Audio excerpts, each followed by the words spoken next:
Alright guys, now let's fix this minus button and this remove button. Okay, so when I click on this remove, so this is telling me cart matching query doesn't exist. So make sure you are inside the you are logged in, okay, because this is not working in the working for the logged in users. Okay, if you're not logged in and if you're if you're not a logged in user, then it is actually working. Okay, so you can see minus and remove is also working. So make sure you are inside the logged in user.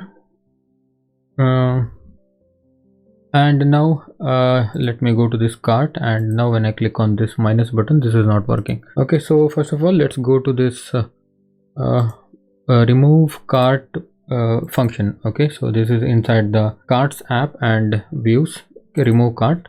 So here we are taking the product ID, we are taking the cart item ID. Okay, so if we see the line number of the error, okay, so here you can see cart matching query does not exist. In the traceback we have this it is saying carts views line number 135.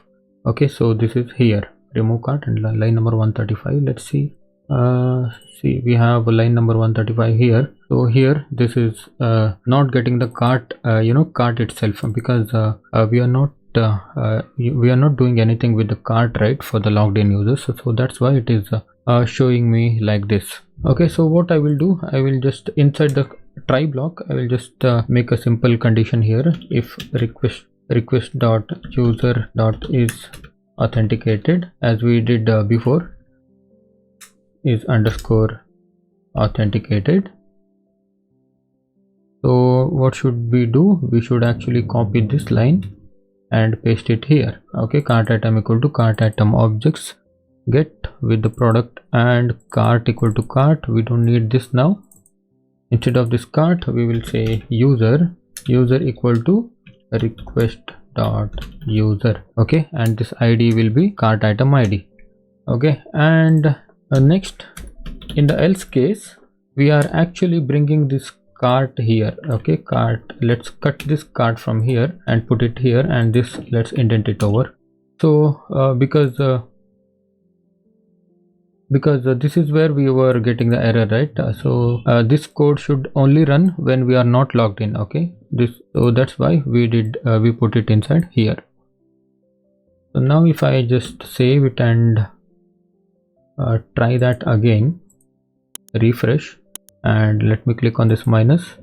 Okay, now it is 4 and 3 2 1 and 0. It is just deleted. Okay, so similarly when I click on this remove and I say okay, so now this is giving me the same error. Okay, so the same fix for this also. What I'll do, I'll go to this remove cart item.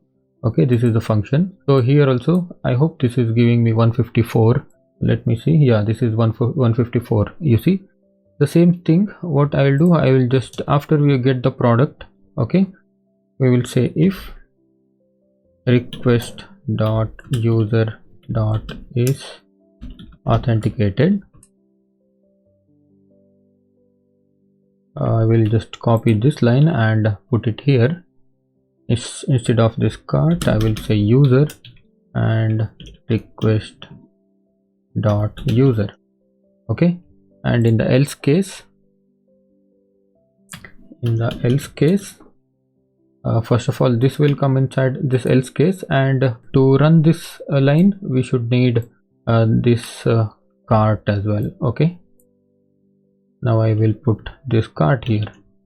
Okay, so now what should happen? Now if I refresh, remove, okay, now this is removed. Okay, so if I try everything all at once, we add white, medium.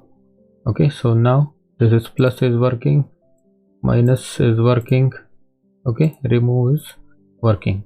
All right, so the next thing we need to do is we need to actually handle the situation where we are actually redirecting the user, right? So when I'm not logged in, when I added the product to the cart, we will just say this checkout is actually forcing the user to log in, but when the user is logged in, that actually it should take him to the checkout page again. Okay, so instead right now it is taking to his dashboard. Okay, so that is a problem now. So we will handle that, because there is one hint now. See what is actually happening. Django automatically gives him the next login URL, right? So with using this one, we are going to redirect the user to the correct page. Okay, so let's see how we can take this in the next one. Okay, thank you.